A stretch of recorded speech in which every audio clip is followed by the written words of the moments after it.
কুল্লি কুনতুম তুহিব্বুনাল্লাহ ফাত্তাবিউনি ইউহিব্বুকুমুল্লাহ।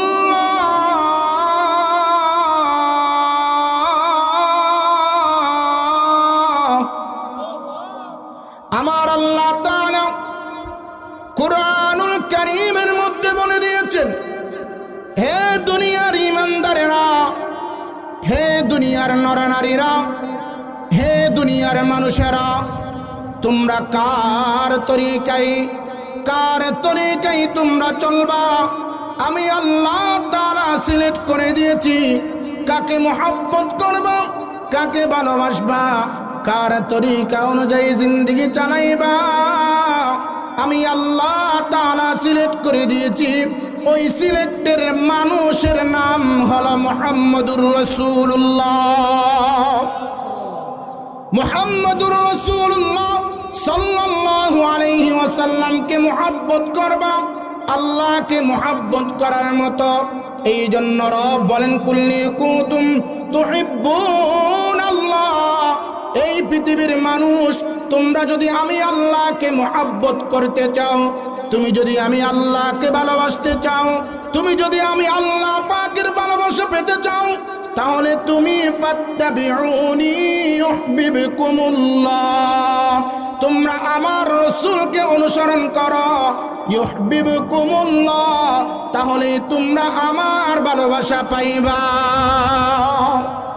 বুঝে থাকলে বলুন তো বাজান, আল্লাহর ভালোবাসা পেতে হইলে কাকে অনুসরণ করতে হয়? জোরে বলেন, জোরে বলেন।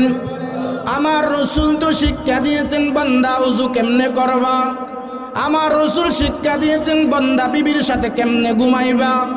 আমার রাসূল শিক্ষা দিয়েছেন বান্দা নামাজ কেমনে পড়বা। আমার রাসূল শিক্ষা দিয়েছেন বান্দা মানুষের সাথে আচার আচরণ ব্যবহার কেমনে করবা। আমার রাসূল শিক্ষা দিয়েছেন বান্দা তুমি তোমার বিবির সাথে কেমনে আচরণ করবা। সব কিছু আমার রাসূল শিখাইয়ে দিয়েছেন। কিন্তু আমরা মুসলমান হওয়ার পরও ইহুদি নসারা খ্রিস্টানদের আলচার কালচার আমার ফ্যামিলির মধ্যে নিয়ে আসার জন্য প্রস্তুত থাকি। বিশ্ব মানবতার দূত মুহাম্মদুর রাসূলুল্লাহ সাল্লাল্লাহু আলাইহি ওয়াসাল্লামের অনুসরণ অনুকরণ অভ্যাস আমার ফ্যামিলি আনার জন্য তৈরি নাই। ঠিক না বেঠিক? আমার ঘরে টিভি, আমার ঘরে সিনেমা, আমার ঘরে মোবাইল, সব কিছু ইহুদি নসারা খ্রিস্টানদের চাল আচার এবং কালচার।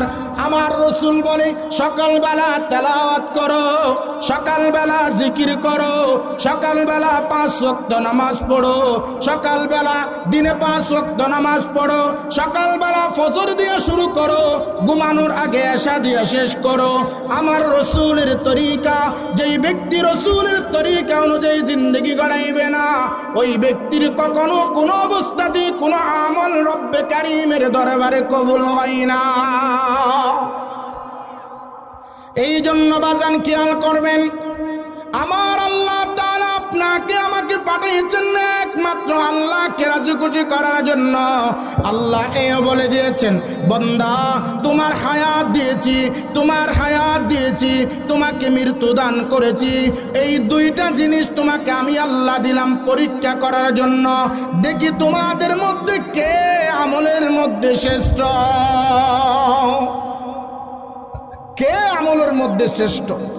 যে আমলের মধ্যে শ্রেষ্ঠ হবে, আমি আল্লাহ তোমার জন্য জান্নাত তৈরি করলাম।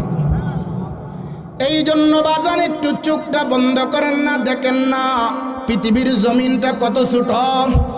আমার আল্লাহ তো এইভাবেই বলেছেন যে ও বান্দা, তোমার জন্য তো দুনিয়া পরিমাণ 10 দুনিয়ার জান্নাত রেডি করে রেখেছি।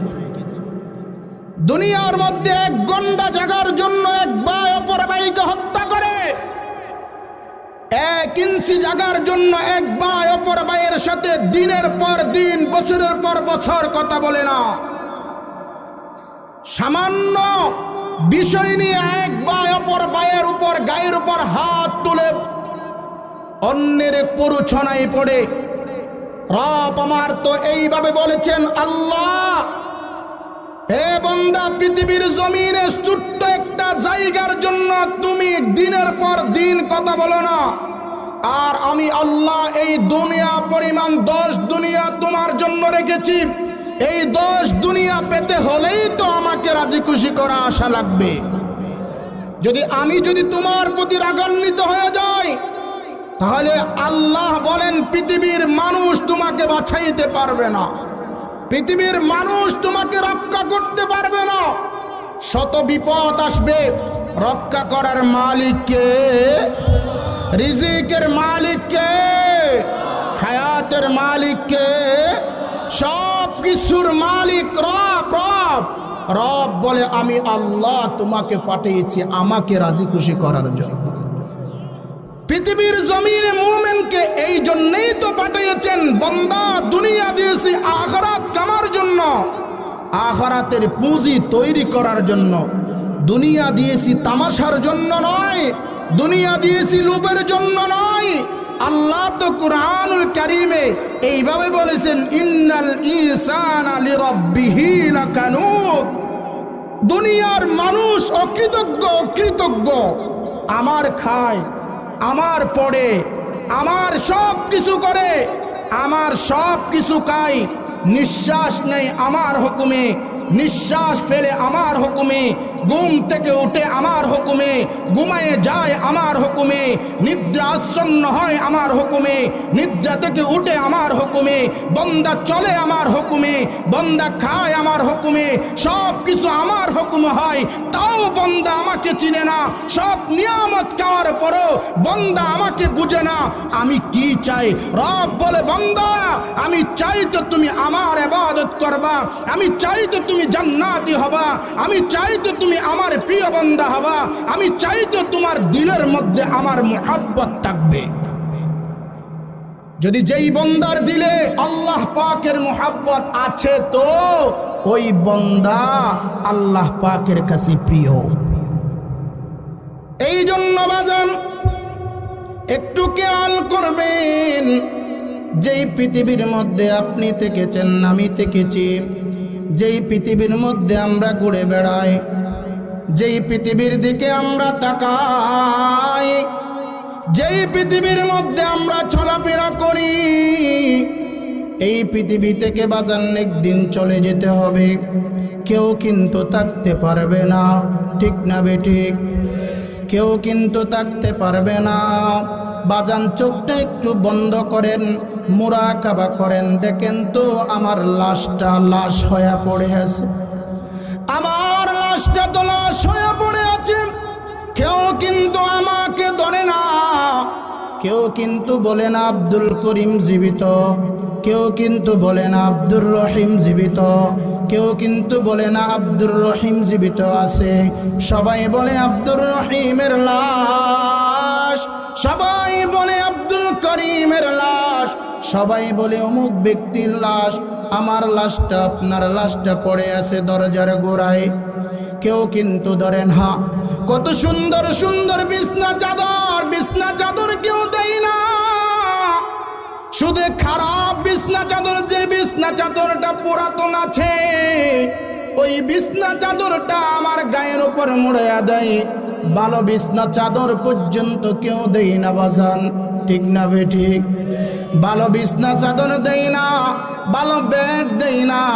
যে খাটটা অনেক টাকা দিয়া বানাইলেন, যে অন্তরটা অনেক টাকা দিয়া বানাইলেন, যে ঘরটা অনেক টাকা দিয়া বানাইলেন, এই কাঠের মধ্যে আমাদেরকে শোয়াই না, চাটা একটা বিছায়া দেয়, চাটার উপরে শোয়া দেয়।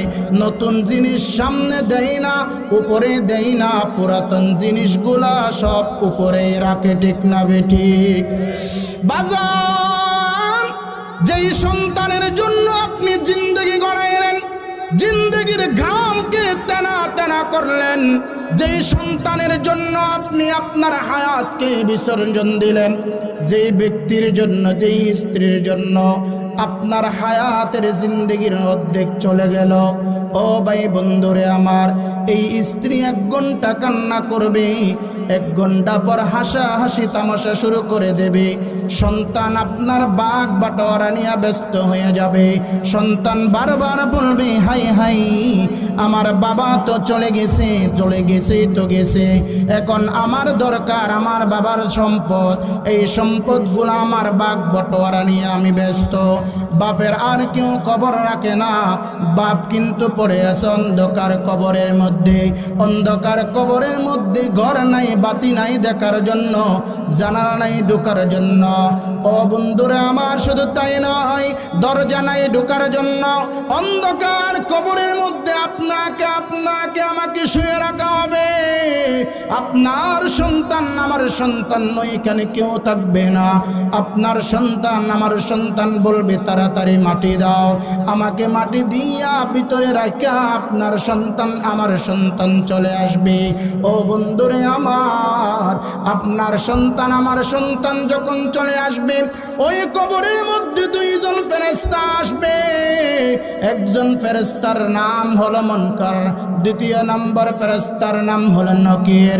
ও মুসলমান ভাইরা আমার, 2 জন ফেরেশতা এসে জিজ্ঞেস করবে, তোমার রবকে? ওই দিন যদি আমি আপনি নেককার হই, আল্লাহ বলা বান্দা যদি আল্লাহকে পাওয়া যায়, আল্লাহকে যদি চিনি, ওই দিন কবরের মধ্যে মুখ থেকে বাহির হয়ে যাবে, ও ফেরেশতা আমার রব কিন্তু আল্লাহ, আমার রব কিন্তু আল্লাহ। ফেরেশতারা দ্বিতীয় প্রশ্ন করবে, ওমা দিনুকা, তোমার দিন কি? মাইয়ত যদি জান্নাতি হয়, মাইয়তের মুখ থেকে বাহির হয়ে যাবে, হা হা হা হা আমার ধর্ম হলো দিন। ও মুসলমান, শুধু তাই নয়, আল্লাহর রসুলের একটা ছবি নিয়া দেখাইয়া বলবে, এই লোকটাকে চিনো নাকি? যদি মাইয়ত নেককার হয়, ও ভাইরা আমার, ওই নেককার মাইয়তের মুখ থেকে বাইর হয়ে যাবে। উনি হলেন আমার নবী, আপনার নবী, সৈয়দুল মুরসালিন, খাতেমুন নবীন, শফিয়ে মুজনিবিন, খাতেমুন নবীন, সরদারে দু আলম, দুজদানে মদিনা, জিগর গোশে আমেনা, হাবিবে কিবরিয়া, ইমামুল মুরসালিন, মুহাম্মদুর রাসূলুল্লাহ সাল্লাল্লাহু আলাইহি ওয়াসাল্লাম। মাইয়তের মুখ থেকে কথা বাইর হবে, সাথে সাথে আল্লাহ তাআলার শাজিম থেকে ডাক দিবে, রহমতের ফেরেশতা কোথায়? যাও যাও আমার বান্দার কবরকে জান্নাতের বাগান বানিয়ে দাও। আমার রাসূল তো হাদিসের মধ্যে এইভাবে বলেছেন, আল কবরু রাউযাতুম মির রিয়াজিল জান্নাহ আও হুফরাতিম মিন হুফারিন নার। কবর কারো জন্য হবে জান্নাতের বাগান, আবার কারো জন্য হবে জাহান্নামের গর্ত। যেই ব্যক্তির জন্য জাহান্নামের গর্ত হয়ে যাবে, ওই ব্যক্তির কান্দন ছাড়া আর কিছুই থাকবে না। ও বন্ধুরে আমার, বুঝাইতে চাইলাম, রহমতের ফেরেশতা আয়েশা নেককার ব্যক্তির কবরকে জান্নাতের টুকরা বানাইয়া দেবে। শুধু তাই নয়, আমার আল্লাহ তাআলা রহমতের ফেরেশতাদেরকে বলবেন, আমার ফেরেশতা, আমার নেককার বান্দার কবর নিয়ে জান্নাত নিয়ে সম্পর্ক গড়াইয়া দাও। কম নেককার বান্দার কবর নিয়ে জান্নাত নিয়ে সম্পর্ক গড়াইয়া দেওয়া হবে। আর আল্লাহ তাআলা রহমতের ফেরেশতাদেরকে বলবে, আমার ফেরেশতা, আমার বান্দা কবরের মধ্যে বৈশা বৈশা যেন জান্নাতের আরাম আয়েশ করতে পারে, এই ব্যবস্থা তুমি করে দাও।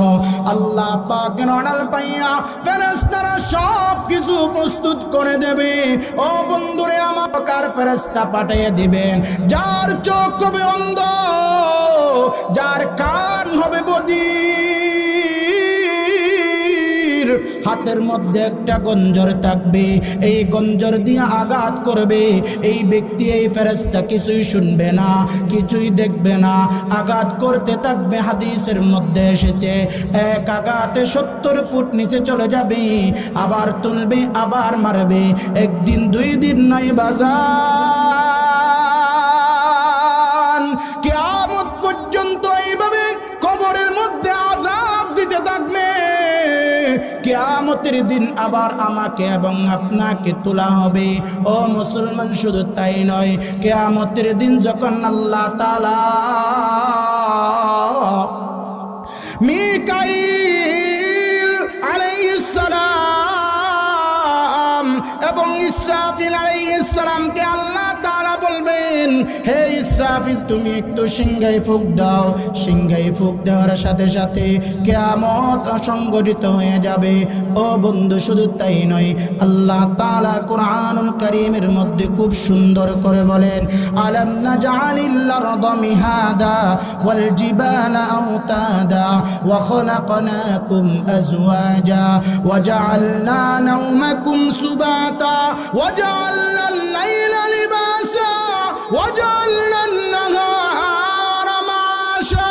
বলেন আল্লাহু আকবার। আল্লাহ বলেন, বান্দা, আসমানটা কত সুন্দর করে বানাইলাম, জমিনটা কত সুন্দর করে বানাইলাম। জমিন যেমন চলাফেরা না করতে পারে, একটু হেলাও দোলাও না করতে পারে, এই জন্য পাহাড়কে জমিনের ফেরাক স্বরূপ বানাইলাম। সব কিছু আমি আল্লাহ তোমার জন্য বানাইলাম। আমি আল্লাহ যখন ইসরাফিল আলাইহিস সালামকে বলবে, ইসরাফিল সিংহায় ফুঁক দাও, ইসরাফিল আলাইহিস সালাম সিংহায় ফুঁক দিবে। সিংহায় ফুঁক দেওয়ার সাথে সাথে যে আল্লাহ এত সুন্দর আসমান বানাইলেন, যে আল্লাহ এত সুন্দর জমিন বানাইলেন, যে আল্লাহ তরুলতা বানাইলেন, সব কিছুই কিন্তু তছনছ করে দিবে কে?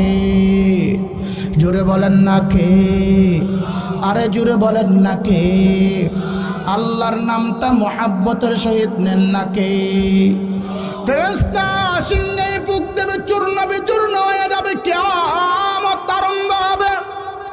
ওই দিন মানুষ উদ্ভিদের মতো উঠতে থাকবে। আল্লাহ তাআলা ওই দিন অনেক রাগান্বিত হইবেন, অনেক রাগান্বিত হইবেন, অনেক রাগান্বিত হইবেন। আল্লাহ তাআলা ইতিপূর্বে এমন রাগান্বিত কখনো হন নাই। ও মুসলমান ভাইয়েরা আমার, মানুষ ছুটাছুটি করবে, ছুটাছুটি করবে। তাফসীরের মধ্যে পাওয়া যায় 1 বছর নয়, 2 বছর নয়, মানুষ 70,000 বছর পর্যন্ত ছোটাছুটি করবে, কিন্তু বিচারের কোনো ফায়সালা হবে না, বিচারের কোনো ফায়সালা হবে না। এখন কি করবে মানুষ? কি করবে? এদিক ওদিক ছুটাছুটি করবে। সমস্ত উম্মতরা নবীদের কাছে যাইবে, নবীদের কাছে যাইয়া বলবে, ইয়া রাসূলুল্লাহ, হে আল্লাহর হাবিবগণ, হে আল্লাহর নবীগণ, আল্লাহর কাছে একটু দোয়া করেন না, আল্লাহ যেন বিচারের ফায়সালা করেন। সকল নবীরা না না বলবে, দূর দূর করে তাড়িয়ে দেবে। এমন কি সকল নবীরা পর্যন্ত ইয়া নাফসি ইয়া নাফসি ইয়া নাফসি বলে চিৎকার দিতে থাকবে, চিৎকার দিয়া দিয়া ছুটাছুটি করবে। হঠাৎ মানুষ আদম পয়গম্বরের কাছে যাইবে, আদম পয়গম্বরকে বলবে, আদম পয়গম্বর, আল্লাহ আপনাকে প্রথম বানিয়েছেন, আল্লাহ আপনাকে নিজের কুদরতের হাত দ্বারা বানাইলেন, আল্লাহ আপনাকে জান্নাতে থাকার জন্য, জান্নাতে রাখার জন্য আল্লাহ তাআলা সিলেক্ট করলেন, জান্নাত দিলেন, আল্লাহ তাআলা আপনাকে মনোনীত করলেন। হে আদম পয়গম্বর, আপনি একটু আল্লাহর দরবারে একটু দোয়া করেন না, আল্লাহ তাআলা যেন বিচারের ফায়সালা করেন। আদম পয়গম্বর বলবে, না না না না, আমি ফায়সালা করতে পারবো না, আমি সুপারিশ করতে পারবো না, তোমরা বরং সে নূহ পয়গম্বরের কাছে যাও। সবাই দূর মারবে নূহ পয়গম্বরের কাছে। নূহ পয়গম্বরের কাছে যাইয়া বলবে, আল্লাহ আপনাকে পয়গম্বর বানিয়েছেন, আল্লাহ আপনাকে নবী বানিয়েছেন, আল্লাহ আপনাকে অনেক পছন্দ করেন। ওগো নবী পয়গম্বর, আপনি একটু আল্লাহর কাছে দোয়া করেন, আল্লাহ পাক যেন আপনার দোয়ার মাধ্যমে বিচারের ফায়সালা করে। নূহ পয়গম্বর ডাক দিয়া বলবে, না না, আমি আজকে এই কাজের জন্য যোগ্য নয়, এই কাজের জন্য উপযুক্ত নয়। তোমরা বরং যাও ঈসা পয়গম্বরের কাছে যাও। ঈসা পয়গম্বরের কাছে যাইবে। ঈসা পয়গম্বরের কি জবাব? এরপরে ইব্রাহিম আলাইহিস সালামের কাছে যাইবে, একই জবাব। পরিশেষে আমার নবী, আপনার নবী সাইয়্যিদুল মুরসালিন খাতামুন নবিয়্যিন বিশ্ব নবী মুহাম্মদুর রাসূলুল্লাহ সাল্লাল্লাহু আলাইহি ওয়াসাল্লামের কাছে যাইবেন।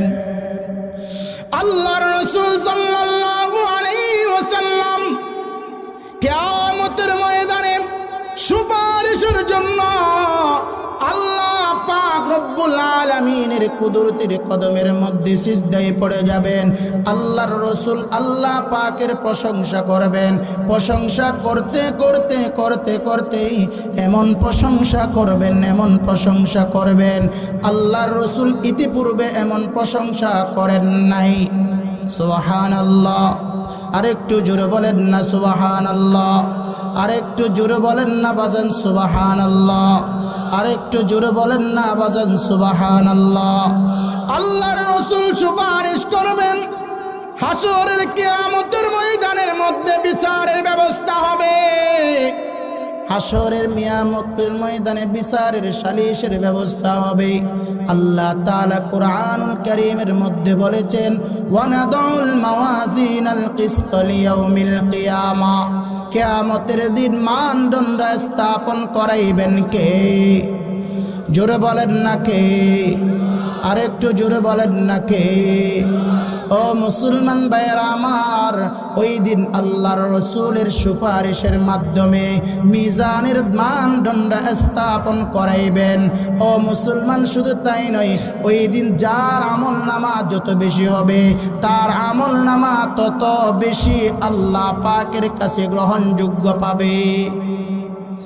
এই জন্য তো আল্লাহ তাআলা কুরআনুল কারীমের মধ্যে বলেছেন, ফাআম্মা মান খাফফাত মাওয়াজিনুহু ফাহুয়া ফি ঈশাতির রাদিয়া ওয়া আম্মা মান খাফফাত মাওয়াজিনুহু ফাউম্মুহু হাওিয়া ওয়া মা আদরাকা মা হিয়া নারুন হামিয়া।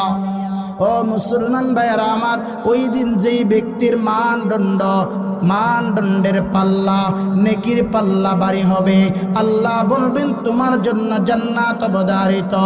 আর যাদের নেকির পাল্লা হালকা হবে, আল্লাহ তাআলা ঘোষণা করে দিলেন তোমার স্থান হলো হাওয়া জাহান্নাম। আল্লাহ তাআলা নিজেই প্রশ্ন কইরা নিজেই উত্তরে দেন, হাওয়া কি? বলেন নারুন হামিয়া, তা হলো প্রজ্বলিত আগুন। নাউজুবিল্লাহ বলেন না নাউজুবিল্লাহ। এই জন্য বাজান খেয়াল করেন, কিয়ামতের ময়দানে আল্লাহ তাআলা আপনাকে আমাকে জান্নাত দিবেন নাকি জাহান্নাম দিবেন। যদি আমরা জান্নাতি হইতে চাই, আমাদের আমল করা লাগবে কি লাগবে না? চিল্লায় বলেন লাগবে কি লাগবে না? ও মুসলমান, যদি আমল করতে চায় তাহলে আমলের মতো আমল করা লাগবে কি লাগবে না? 5 ওয়াক্ত নামাজ পড়া লাগবে কি লাগবে না? দান সদকা করার মতো সময় লাগবে কি লাগবে না? ও মুসলমান, শুধু তাই নয়, আপনার আমার কবরকে যদি জান্নাতি বানাইতে চায় আমাদের আমল করা লাগবে কি লাগবে না? আল্লাহর রাসূল বলেন, যে ব্যক্তি নিজের কবরকে জান্নাতের বাগান বানাইতে চায় সেই জন দৈনিক সূরা মুলক তেলাওয়াত করতে থাকে। যেই ব্যক্তি যত সূরা মুলক তেলাওয়াত করবে ওই ব্যক্তির জন্য কবর জান্নাতের বাগান হয়ে যাবে। সূরা মুলক বলবে, মুরা মুলক বলবে, এই ব্যক্তি আমাকে তেলাওয়াত করেছিল, এর কারণে আপনি এই কবরকে জান্নাতের বাগান বানায়া দেন। জান্নাতের বাগান বানানোর মালিক কে? চিল্লাই বলেন না জান্নাতের মালিককে। এই জন্য বাজান একটু খেয়াল করবেন ও মুসলমান ভাইরারে আমার, জিন্দেগিকে যদি বন্দগি বানাইতে চাই, কিয়ামতের ময়দানে যদি আমার চেহারা আপনার চেহারা সুন্দর করতে চাই, কিয়ামতের ময়দানে যদি আমি আপনি জান্নাতি হইতে চাই, দুনিয়ার মধ্যে থেকে যদি জান্নাতের সার্টিফিকেট পেতে চাই, তাহলে আমাদের নেক আমল করা লাগবে কি লাগবে না? আজ থেকে নেক আমল করার জন্য রাজি আছি তো ইনশাআল্লাহ। এই জন্য বাজান যে ব্যক্তি যত নেক আমল করবে ওই ব্যক্তির জন্য জান্নাত জান্নাত জান্নাত অপেক্ষা করছে। আর যে ব্যক্তি